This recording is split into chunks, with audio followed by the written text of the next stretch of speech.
在了，一家餐饮、两家餐饮、三家、四家，全部是转让。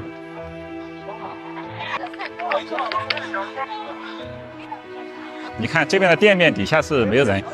这边全是地摊，以前这边的话，我们刚来的时候那段时间是没有地摊的，现在是一个接一个的，几十个地摊了，下面根本就没人下去。这边也是都在开始一家接一家的在转让，什么店面转让、技术都可以转让，确实是都难。这个店里的转让，接二连三的也是都是贴了转让了。当下的餐饮，你们不要说好干，你们看这个房屋出租的吧，这不是一栋房子，我右手边这一排房子50米，没有一个房子不是房屋出租的。我带大家伙看。看门头50米，再看我对面，这房出租，这是刚贴的2个房租。现在是中午的11点半，你看看大街上有消费的顾客吗？前几天想着和房东商量一下，便宜点就再续租。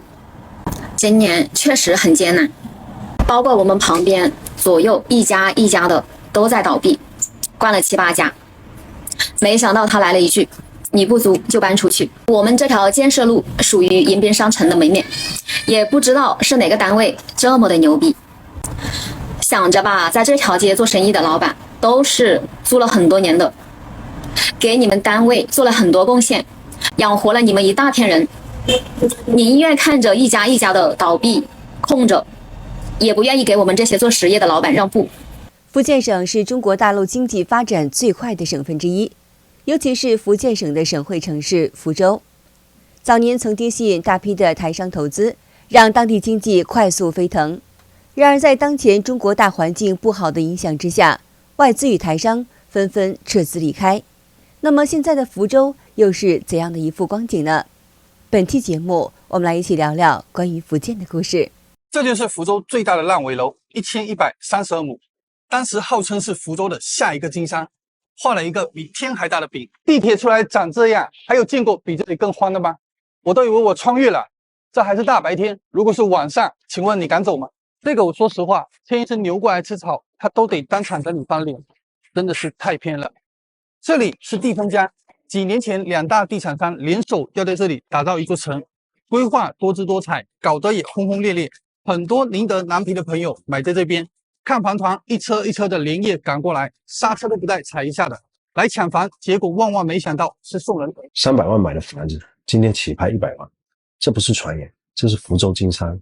现在福州断供的人已经冲到了历史新高，但没人说，没人提，成了公开的秘密。尤其是那些小老板，当年抵押房子去搞生意，现在房价一跌，贷款还得照还，一分不少。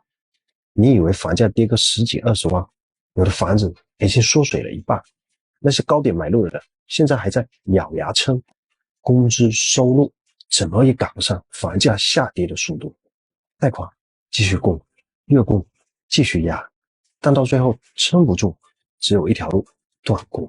我敢说这是目前福州跌得最狠的一个小区，没有之一。高峰时期卖4万多，你知道现在卖多少钱吗？3年前他们买这个房子的时候呢，都是开开心心的，没想到短短3年的时间亏了400多个，换谁能顶得住啊？以前这个单价连隔壁的安置房都买不了，现在都能买豪宅了。福州现在很多家庭已经揭不开锅了，你敢信吗？有的甚至连1万块钱都拿不出来，你是不是觉得我在这里胡说八道呢？再困难再紧张也不至于说1万块钱拿不出来吧。但是我给大家说的是，这真的是现在普通家庭的真实情况。前几天晚上给几个朋友在外边聚餐，聊天过程中呢，有一位朋友喝多了，他就吐槽一下他现在的情况。每个月呢，他的各种贷款加起来一起差不多有7000块钱吧，他没有算日常的开销以及那几张信用卡。他现在一个月8000块钱左右的工资，按照正常来说，这工资已经不算是低了，但是他说他压得喘不过气来了。哎呀，真的受不了啊！我又被人跑路了啊！我们楼下这家店实体店又跑路了，刚开不到1年，而且我还在里面充了2000块。今天中午刚刚回来，看到吧，在这上面啊，我想上去按一个监警，发现已经关门大吉。老铁，现在是晚上的7点啊，看一下我们店里的实况，稀稀拉拉就这么几桌。老铁，不知道这个客人少的原因和这2天这个外卖大战有没有关系？我感觉啊，多多少少肯定是有关系的。为什么？因为我们的消费群体都是年轻人，再加上这几天这个暴雨的原因，真的很多客人他都不愿意出来聚餐了。管他3721，反正广告不能停，管他发了火不火，发了才知道效果。为了顾客能找到我，得抓紧时间发一个。哎呦我的妈！我的天啊！从那个牛腩堡后面又开了一个什么，我都还没有来吃过，又倒闭了，又关门了。有福州当地的网友说，福州工资真的是很低，普通人的工资基本上都是在4、5千左右。就算你月入过万，想在福州买房子靠打工是不可能实现的。而且福州生活成本很高，一个外卖就20、30块钱，出去吃饭200块打底，一个月5、6千的工资，除去一些生活的开销，根本剩不下多少钱。如果你想在福州找一份双休的工作，现在也是难上加难。福州虽然说企业比较多，90%都是私企，但现在经济下行，很多企业倒闭裁员降薪，想找个合适的工作已经是越来越难了。这条就是通湖路啊，去年12月份我在前面78号开了一家鸭肉粉店，然后陆陆续续就又开了好多新店。给大家看一下，这个鲜汤牛肉米线已经闭店了，然后这边原本一个9块9牛杂煎包的，居然也闭店了。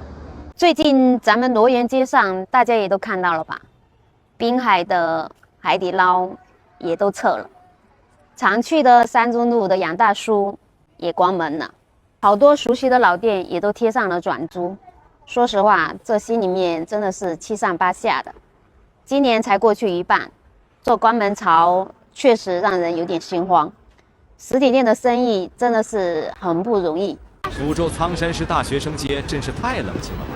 这么好的地段，沿街店铺都这么难租出去了吗？房东直接把租金都写在门铺上了。曾经的学生街可是人山人海人挤人呀，现在这个店铺租金感觉价格还可以啊。这边的沿街店铺很多都是没租出去的，这样的价格大家也不愿意租吗？现在大家都跑到哪里去了呢？这建材市场一个人都没有。福州宝龙中房万宝城现在店铺几乎都没了，冷冷清清的。目前最难过的是这里的房东了吧？大家说说，为啥当时要建这个商场呢？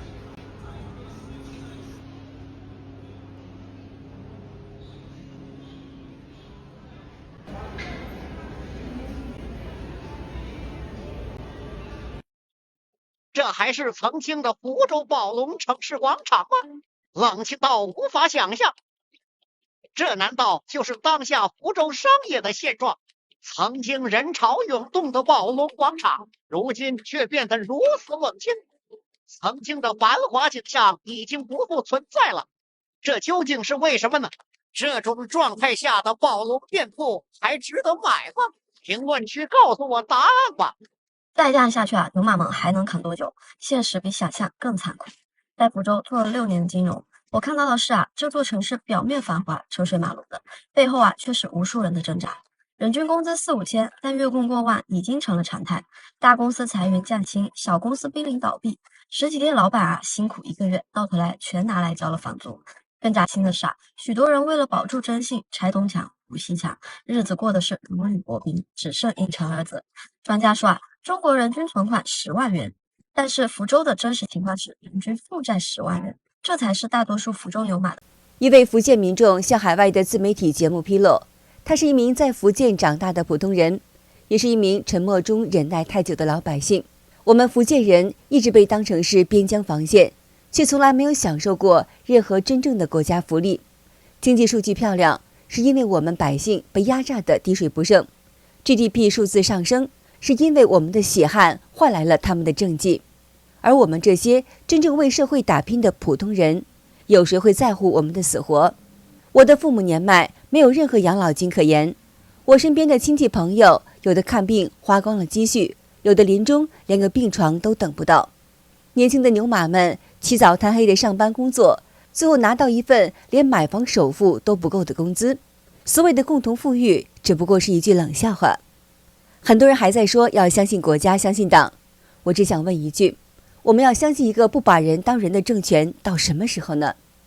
如果中共当局还敢对台湾动用武力，那我们福建人第一个该站出来反对。为什么？因为我们在前线，我们将是第一批被牺牲的人，而我们根本不想为这个腐朽透顶的体制卖命，不想为一群只知道内斗权斗的掌权者送命。我希望福建能够成为觉醒的先驱，带领更多的中国人认清现实，点燃心中的火焰。你说厦门的人到底都去哪里了？官方显示厦门有500多万的人口，可是现在无论是岛内还是岛外，人流量比以往少了许多。去年高峰期开车进岛堵车的情况也比以前好了许多。不少做生意的人纷纷表示，街上行人稀少，消费意愿也不高，许多夫妻店老板也只能苦苦支撑着。街头巷尾呢，随处可见店面转让的信息。你说厦门的人到底都去哪里了？是不是像网上说的那样，他们都回老家或者去其他城市发展了呢？今年厦门确实有点反常啊，人真的有变少，感觉在厦门的人呢，今年都不怎么消费了。现在的高铁动车人流量跟之前比起来，那真的是小巫见大巫了。我们公司有好几个女孩子都开始自己带盒饭了，能坐地铁公交啊，那就绝对不开车。再看看厦门的万达广场、金街，真的没什么人了，店面呢基本上都关了一大半。特别是中山路、鼓浪屿这些热门的旅游景点呀，也都是冷冷清清的。厦门城中村的房租也都降了，最后很多人都在说找不到工作，不是工资太低，就是时间太长。你们感觉怎么样？真的不敢相信啊，在厦门呢，现在很多人呀，连吃饭的钱都没有了。你敢相信吗？这不是危言耸听啊！我在厦门呢干了这么多年的贷款中介呢，这些年的真实数据呢就摆在眼前。你可能不信，但是我告诉你，从20年到23年呢，很多普通的消费者呢，主要还是用微信、支付宝、银行卡这些支付方式。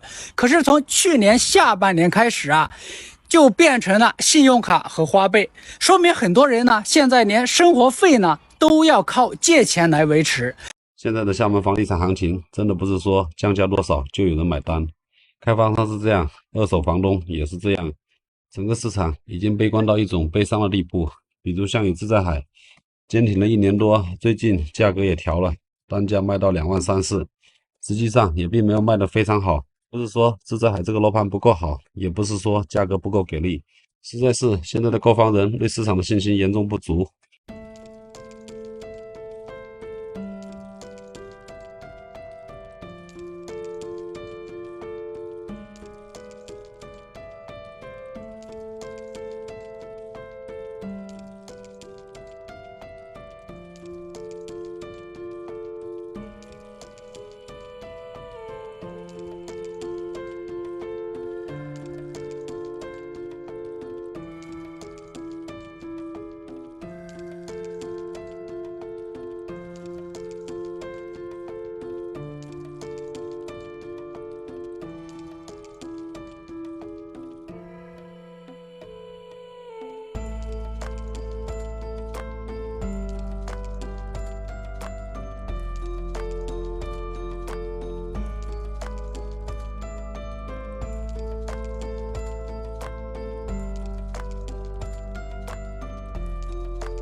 好的，今天就和大家聊到这儿了，请您记得点赞、订阅、留言，并且分享给您的朋友们。